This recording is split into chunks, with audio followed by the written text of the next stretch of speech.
We didn't even flinch at that. Didn't even think. Hey, we got to interrupt because we got Michio Kaku on the line, and he only has like 20 minutes. So 20. He's our friend there. Michio Kaku, how are you, sir? Very good. It's been a while. Yeah, it's been a while. And you're now all over TV. You're becoming a big TV star, sir. Oh, well, thank you. You're the go-to guy now. Uh-huh. Yeah, I see him on. All the news shows whenever they need physicists. Yeah. Dr. Kaku is always on there because you know why? He can tell people things that are normally very complex in very simple layman's terms, which is very appreciated. Well, thank you. We were talking about sir. UFOs yesterday and the earthquake that hit Chile. Yeah, that was a big one about the. Let's start with the earthquake in 8.8. And it messed up the Earth a little bit, and slowed down the Earth for a little bit. Up the Earth a little bit. The Earth now rotates 1.26 microseconds faster. I felt so that. This is not going to shorten your work week. You're not going to fall off the Earth. You're not going to have a shorter work week. But the Earth is wobbling a little bit, and the day is shorter. You'll have a shorter work week if you live in Chile, though, because yeah, that's true. it depends on how the building you work is. Yeah. Now they have shorter homes too. Too soon? Do you want me to do a Haiti joke instead? I don't know. That's fine. The wobble, and the knocking off its axis. Now, from what I understood from what I read it wasn't the actual axis of rotation; it's the axis of mass of the Earth. Well, basically the same thing. The like 10 feet apart. Is 3 inches. Think of a skater that brings in his or her arms. The skater spins faster when the arms come in. Right. Well, that arm is the mass of dirt that collapsed in Chile. The Earth actually got shrunken a little bit. Oh, right. And as the Earth shrinks a little bit, just like a skater bringing in his or her arms, you spin faster. Now think of a skater with one arm. One arm, bringing one arm in. You're going to wobble. The skater will begin to wobble a little bit, right? All right. And that's why the Earth is now shifted 3 inches away from its ordinary axis. Now, that has to mean something. You're saying that we're not really noticing, but eventually will we notice? Well, this is permanent. This is a permanent feature of the Earth. Can we gain dirt and make it go slower again? Yeah, every Chinaman has to jump up and down. Yeah, every monster earthquake, like the 9.5 earthquake of 1960 that also hit Chile, yes, that also set the Earth wobbling a little bit, and the day shrunk by 6 microseconds back in 1960. Really? What's a microsecond? A millionth of a second. How do you measure 6 millionths of a second? Like, what scale is so sensitive that it picks that up? It's like a bobsled. Well, for example, the GPS system. The GPS system that orbits the Earth, that calculates your position to within a few feet, that's accurate to within 1 part in 10 billion, the GPS system. So the GPS system should be able to pick up very slight variations in the Earth's rotation. And also the space program. The space program has to know the exact mass of the Earth, the distribution of rock in the Earth, to send probes into deep space. So this is not going to affect your day. Your day is not going to be affected at all. He put it in such easy terms: the skater, the arms pulling in, and that mass of Earth falling in toward the center a little bit is going to make it wobble and make it spin a little faster. Amazing. Now, we were also talking about UFOs. Now, what is your take on UFOs first, briefly, just to get a little background on your take on UFOs? Yeah, because Anthony's got a new theory, and I hope you're prepared for this one. Well, it's not a theory as much as it is an observation. Yeah, I guess, you're right, Ant. Observation. Well, I get a lot of UFO reports in my email box, and I'd say about 95% of them can be dismissed as weather balloons, meteorites, the planet Venus, radar echoes, swamp gas. A handful of them, however, makes your skin crawl. A handful of them really give you the willies. The most reliable and hardest to explain are multiple modes, multiple sightings. In other words, the famous JAL sighting off the coast of Alaska, where the pilots saw something flying next to them. It was tracked by radar. It was seen by the pilots. It was seen by the passengers. And that is the hardest of all the UFO sightings to debunk, because what could be flying next to an airplane that's seen by radar and seen by the pilot. And if, Dr. if it was a military test plane, the pilot knows enough about aeronautics and all that stuff to understand the way even an advanced military plane would be flying, right? Right. In principle. Yeah, either it's a very advanced military plane, some kind of stealth bomber, or who knows, maybe it's something from another planet. We don't know. But those are the hardest. Those are the hardest to explain. Here's what my take on it is. Back in the 50s and 60s and even into the 70s, we would occasionally get photographs of UFOs, flying saucers, whatever the hell people wanted to call them, and people would just paw over them and be amazed by them and everything. And now it's we're well into the 2000s here. Everybody has cameras on their phones. They're the flip cams. They just cameras all over the place. Their hats. Hat cam. But it just seems like we're not if the UFO phenomenon was so widespread, we would get better pictures, more of them, now that people have the cameras that they're ready to just pull out. You can't. A cop can't beat anybody up anymore without cameras. But the thing is, for that airplane one, you're not allowed to have your phone on in the airplane, are you? You take pictures. I've taken video out the window so many times. How many years ago was that, the Japan airline thing you're talking about? It happened in the 80s. Okay, so everybody didn't have the portable camera phone. Yeah, but now, with so many phones, shouldn't there just by the odds, there should be more pictures of strange flying saucers or Yeah, UFO? there should be, but remember the smoking gun that would end all the debate is reproducible evidence. That is DNA from an alien chip, alien pen, alien... Yeah, but a UFO doesn't mean alien, though, does it? It just means unidentified flying you don't know what it is. It can be something the military has. Yeah, but that would end the debate right now if somebody could produce alien DNA. If they've been abducted, fine. Give up some of your DNA and see whether there's any alien DNA there. That would end the debate. How do we know it's alien DNA?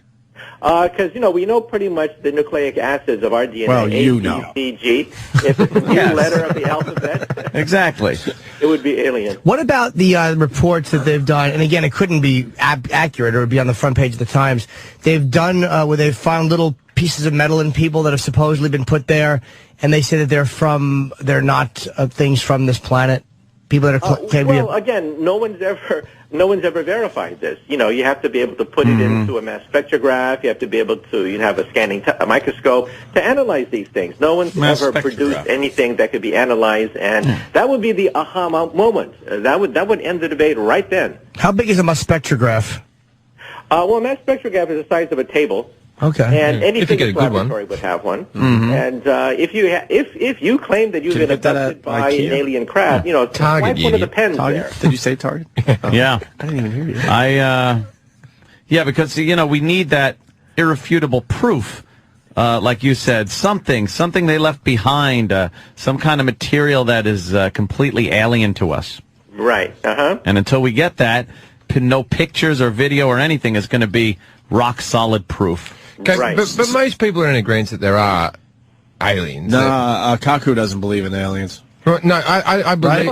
I don't believe they're visited, but I believe they're out there. You believe they're out there? Of course you do. They're out there. Of course. However, the distances are so large that they would have to be a few thousand to a few million years ahead of us in technology. Well, I don't think that's true either, because I think, when was the Wright brothers? Right? How long ago was that? Early 1900s. Yeah. Okay. So 100 years ago, let's say, the Wright brothers. And now we've got the fucking stealth bomber.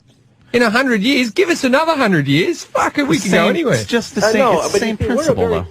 We're a very primitive type civilization. You'd have to be at least type 2 before you have enough energy to go between star systems. Right. Now, have you heard about this new plasma engine? Yeah, but again, that's just go to Mars. And that's but Mars in a little over a month would be pretty nice. But it would take 70,000 years for a plasma engine to reach the nearest star. 70,000 years. So wow. Even though we're impressed, we're impressed by that new technology, it's still nothing. 70,000. Longest journey starts with the first step. There's no need to wait. Yeah, and plus, where would you stop for gas? I think that's the question. 70,000. Now, is that Proxima Centauri or Alpha Centauri? That's right. That's the nearest star system, 4.5 or so light years away. So our space probes are very slow compared to the speed of light. You need new physics. You have to have solar sails. You have to have laser sails. You have to have fusion engines. You need a whole new technology to get close to the speed of light. And even then, it would take a few decades.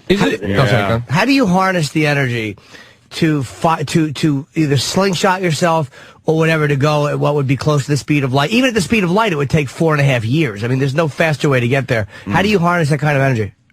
Well, in my program, Sci-Fi Science, on the Science Channel, I did a whole episode on what a starship would look like. And even then, to go near the speed of light, you would have to have huge laser batteries on the moon. You would have to have fusion engines and stuff like that. You would have to go to warp drive to make star travel efficient. And warp drive would take a technology thousands of years more advanced than us. And that's why these aliens, if they really exist at all, would probably be thousands to millions of years ahead of us when warp drive is not such a far-fetched. Well, what is warp drive, though? Like, we heard it on Star Trek, but what actually is it, like, scientifically? Warp drive is basically contracting the space in front of you so that you do not go to the stars come to you. Basically, you compress the distance between you and the nearest star. Is that like the Hawking's idea of folding the planet, the universe, and then you... Like a piece of paper, yeah. Yeah. Yeah, it's like walking across the carpet. Instead of walking across the carpet, you simply squeeze the carpet and simply hop across. How do you do that? So what about now? Are you actually pulling a planet towards you, or are you just compressing the space? The planet or the star is not moving? Yeah, nothing really moves at all. Inside the starship, you don't move at all. It comes to you, right? So you basically hop across compressed space. So space compresses in the forward direction, and you simply hop across. Now, Einstein made a mistake in his equations. If you actually exploit the loophole in one of his equations, then warp drive is possible. It's so controversial because the energy necessary to do this is the energy of a very advanced civilization, thousands of years ahead of us. You know what I always thought, like trying to achieve that speed of light. Wow, that's like the big thing that is unachievable, or everybody wants to achieve it. How about a gigantic centrifuge, right? Built in space. Yeah. And this thing starts whipping around. Now, the size alone with the arm of this centrifuge, couldn't you get that thing spinning and make it approach the speed of light if the arm is long enough? No. You couldn't do it. You couldn't get close to the speed of light. I invested in that last week. Silly boy. Why couldn't that work with a long enough... You said that was such like, I've got it sorted. Because I'm thinking like with a long enough arm, like the outside... Just keep on saying it doesn't make it so. Here it is. The outside of a wheel spins faster than the inside of a wheel. The rotation is the same RPM, but the speed is different. Right. Now, so if you have a long enough arm and you're spinning it around and around, couldn't you keep extending that arm out and increasing the speed? Theoretically, of course. The problem is the centrifuge gets heavier. Mass gets heavier the faster you move. The faster you move, the slower time beats, and the heavier you get. So the energy of motion... I move very fast. Yeah. So what, Doctor? So the centrifuge gets heavier and heavier and heavier as you try to get close to the speed of light. So the energy it would take would be more and more, and the energy necessary to get that centrifuge to work. We wouldn't have a chance to pass his class. But this is why he talks to us in very small terms. When we ask him to talk in science, we all just get dumb and silent afterwards. He knows it's true. That's why he's laughing. I just assume, but because I was just thinking on very simple terms. I'm not thinking of the physics of it, where the mass would actually be too much for the energy needed to spin that giant arm around to get the speed of light. I'm just thinking in basic, simple terms of a bicycle wheel. I love watching you talk about science right now because you got food on your shirt. Yeah. I just think that upsets the whole situation. I have a tomato seed on me, and I'm trying to talk. I'm like Sling Blade over here. I have a question about wormholes. Yeah, sure. Now, if you found a wormhole, how big is a wormhole, and how do you get into it to transport? Tiny. You use a spoon. Oh, okay. Or you wait till it rains, and the worm comes out. There's a theory that says that at the center of a spinning black hole, there's going to be a wormhole. That at the center of a black hole, you don't have a dot. That's the old picture. You have a ring, a spinning ring. How big? Well, it depends on the size of the black hole itself. The ring could actually be quite large. For a galactic black hole, the ring could be the size of the orbit of Mercury, for example. Wow. So the ring could be quite large, and if you fall through the ring, you don't necessarily die. Gravitational forces are finite as you go through the ring, and it would be like going through the looking glass of Alice. So think of Alice's looking glass. Oh. You know, the rim of the looking glass is the black hole. The rim of the looking glass. You put your hand through the glass, and you wind up on the other side of forever. So that would be a Kerr black hole, which is what we call a wormhole. But how would you not get ripped apart going into the black hole? You'd have to calculate it right? Yeah. First of all, the center of the black hole has finite gravity, and the larger the black hole, the less the gravitational tidal force is inside. So if I have a galactic black hole, the tidal forces wouldn't actually be quite large at all. You could actually go right through. Now, the problem is radiation. That's what splits we physicists on this question, how much radiation is there going to be as you go through? That we don't know. But Einstein's equations clearly allow you to go through a black hole. It's just a question of radiation, whether the radiation will kill you or not. Clearly allows you to. Yes. At Einstein. Well, okay, so that's the theory. But how would you know where the wormhole dumps you out? How would you calculate that, or how would there be like routes built where people kind of knew you go through that black hole and you get over there, and vice versa? Yeah, well, that's the big question. There's a new type of wormhole called transversible wormhole that the physicists at Caltech came up with. If you have something called negative matter, it turns out that you can go back and forth freely through the wormhole, and perhaps even use it as a time machine or a Stargate to another sector of the Milky Way galaxy. However, negative matter is quite rare. We've never seen negative matter before. But if you have negative matter, it's a loophole in Einstein's equations. Einstein himself never considered negative matter. Now, would negative matter just cancel out matter? No. Negative matter falls up. It doesn't fall down. So if there was negative matter on the Earth, it would have left the Earth billions of years ago. It'd be floating in outer space. Oh, okay.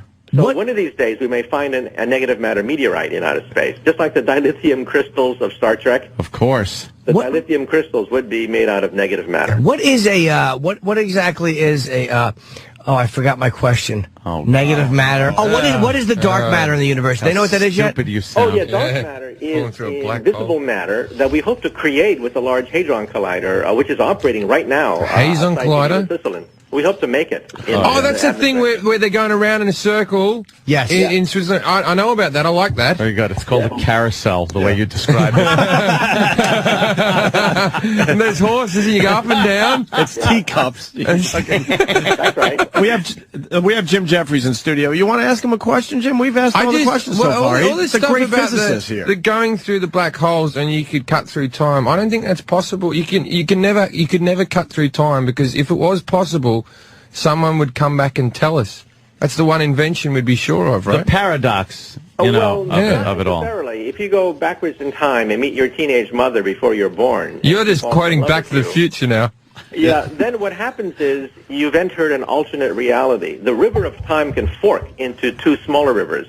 So you basically jump stream from one river to the other river. Yeah, Jim. And what you've met is another person's teenage mother who happens to look just like your teenage mother. Right. I imagine she would have been fat back then as well. But then literally, if you wanted to in an experiment, of course, you killed that woman, you yourself would not die because it in fact is not your mother. Can I have sex with my mum or not? That's all I want to know. That's right. This is called quantum reality, that the universe gets split into two rivers, and so you basically messed up another river, but your river is normal.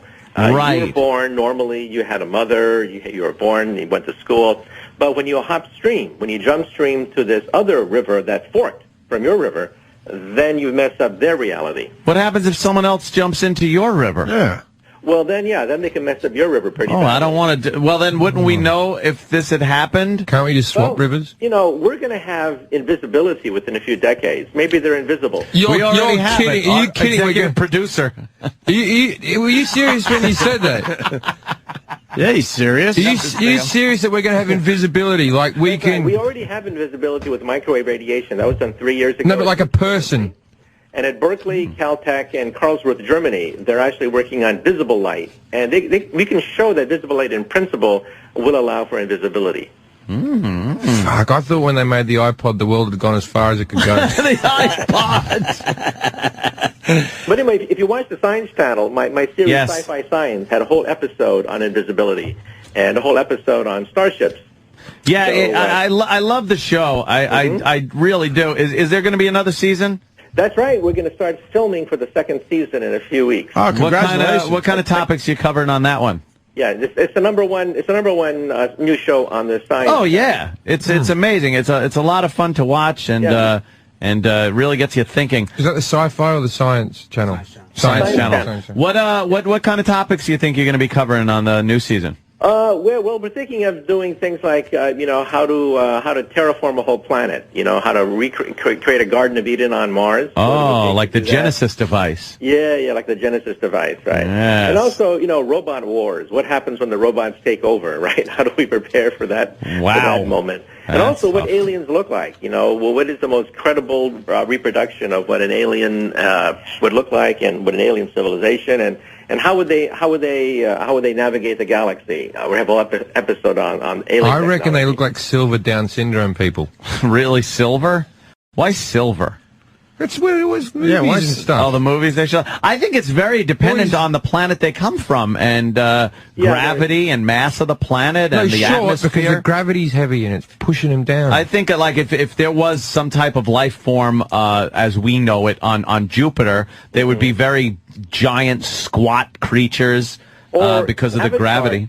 Takes place on a moon of a Jupiter-like planet. If you saw the movie, you see that it's really a moon. Pandora is a moon, and it orbits around a Jupiter-like planet. That's like Europa, which we actually think has a liquid ocean underneath the ice cover. A moon of Jupiter may actually have life on it. Hey, did you like Avatar?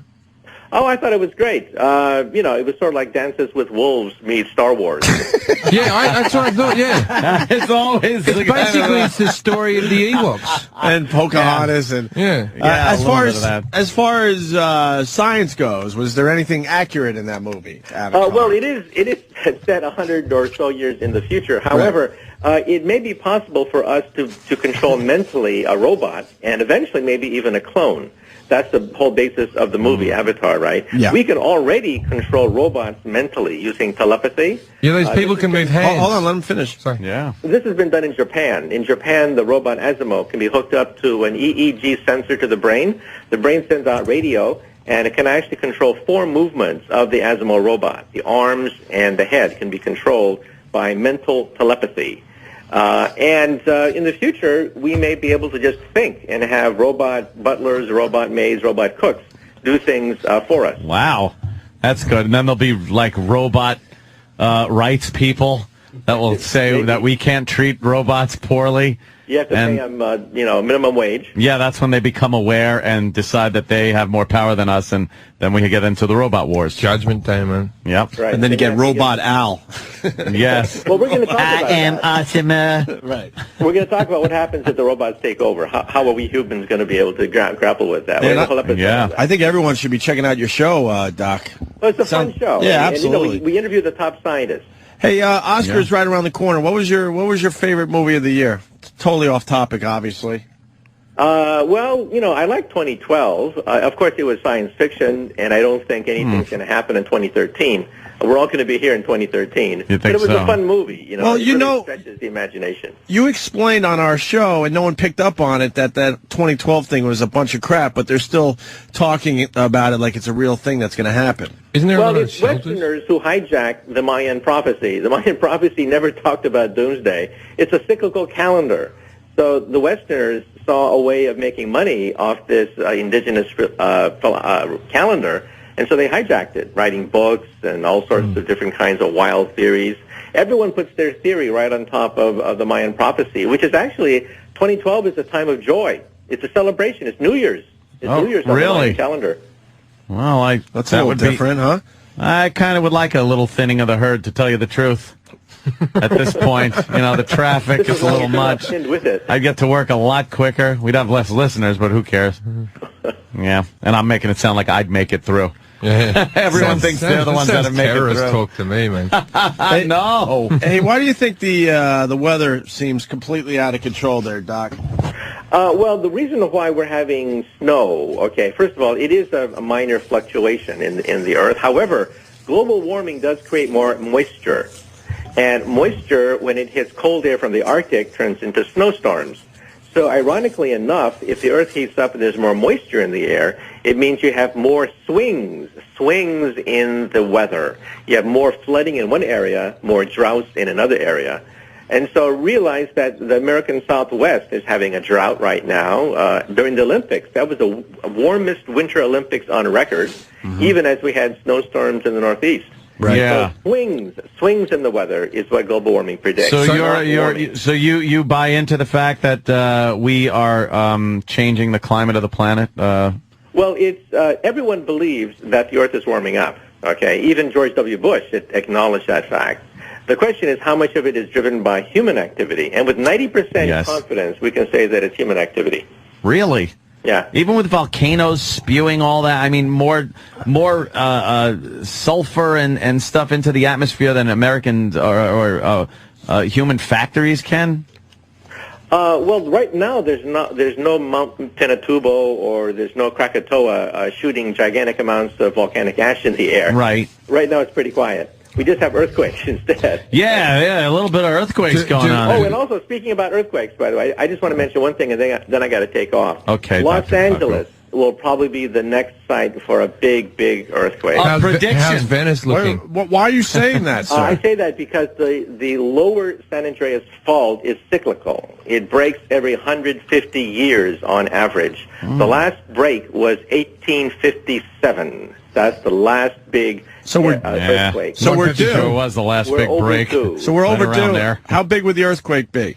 Well, we don't know. Anywhere from 7.0 to 8.0 to maybe even bigger. But all I'm saying is that the lower San Andreas Fault is cyclical, and it breaks roughly every 150 years. Of course, this is still black magic. No one knows for sure. But in our lifetime, there's a good chance that Los Angeles, San Francisco, Tokyo, and Istanbul, that one of those great cities will be destroyed in our lifetime. Wow. Wait. Well, I'm trying to buy a house in L.A., so you're saying hold off? Hold off. Just wait and see if I can pick up some rubble. Nobody knows where the next big one will be. All I'm saying is that even the U.S. government, the official U.S. government statement of the San Andreas Fault, says that it's cyclical, it does break every 150 years, and the last one was 1857. That's a statement of the U.S. Geologic Survey. And the earthquake will be so big it'll destroy the entire city? Well, the one scientist there was quoted as saying that every freeway in L.A. will be destroyed, natural gas lines will be broken, severed, the Port of Los Angeles will be closed, and property damage could be $250 billion. But will we still get tourism, man? Will we still get Dancing with the Stars? That's all I really care about. Dr. Kaku. Let's let Dr. Kaku go. Thank you, Doctor. A busy man these days. He's all over the place. Dr. Michio Kaku, you could catch him. When does the next season start? Well, it starts in fall, but the reruns are playing on the Science Channel. Check your local listings for the Science. Yes. Yeah, we will, man. We definitely will. He's really good. The shows are very entertaining and really get you thinking. Thank you again, Doctor. Okay, no problem. We love you, man. Thank you. Take care. Anytime. All right. I like when he says anytime. We haven't pissed him off yet. That's good. Well, That's good for us. Hold on. Let me check my text. That guy's fucking great. Oh, wow. Let me look at that. No Not Dr. one Steve. Dr. Steve calling him a stupid scumbag or anything like that. Dr. Steve hates Michio Kaku. Oh. Thinks he's a physics hack. He Yeah, really but does. I understand. If you're in the same industry, it's probably like when I watch a comedian that I don't think is very good. That's a different argument. Maybe he's a physics hack. I thought he was good. That was some good stuff right there. He's good. He puts it. I always laugh though when he's got to put it in terms that like dummies can understand, and he knows it. Like, he could recite things in front of other physicists, and we don't just look like a deer in headlights, and they'd all be going, scratching their chin. Oh, yes. So he's got to go, it is like a carpet being pulled towards you. You think he says that in front of fucking physicists? He just talks formulas with exactly. those guys. Yeah. I was about to say they just blurt out numbers and letters and brackets and fucking... And symbols we don't even know what they mean. That backwards E. Yeah, something. It's like Alice in Wonderland. Yes. Going through the new one was the skater. Glass. I like the skater one. Like a skater pulling her arms in. It's like he brought it for the Winter Olympics. Like, you know. Yes, it's like like curling. curling. A year he wouldn't do that. It's like curling. You must sweep in front of the spaceship to get to warp speed. Really? What? Although it did explain it when he said it's like about one arm spinning. That makes sense. That's why he's popular. Because he can communicate to the dummies out there like us. We're thinking on small terms. You know, the planet is giant, but it is a size. It does have a definitive size and mass. So when there's an earthquake, if you get a collapse of some of that outer crust, it is going to throw off the balance of it. That's creepy. I'll tell you what, that earthquake thing's scaring the shit out of me. A lot of earthquakes. No, the earthquake in L.A., I'm really thinking about it now. Yeah. Well, the thing about that, too, he's a ghoul.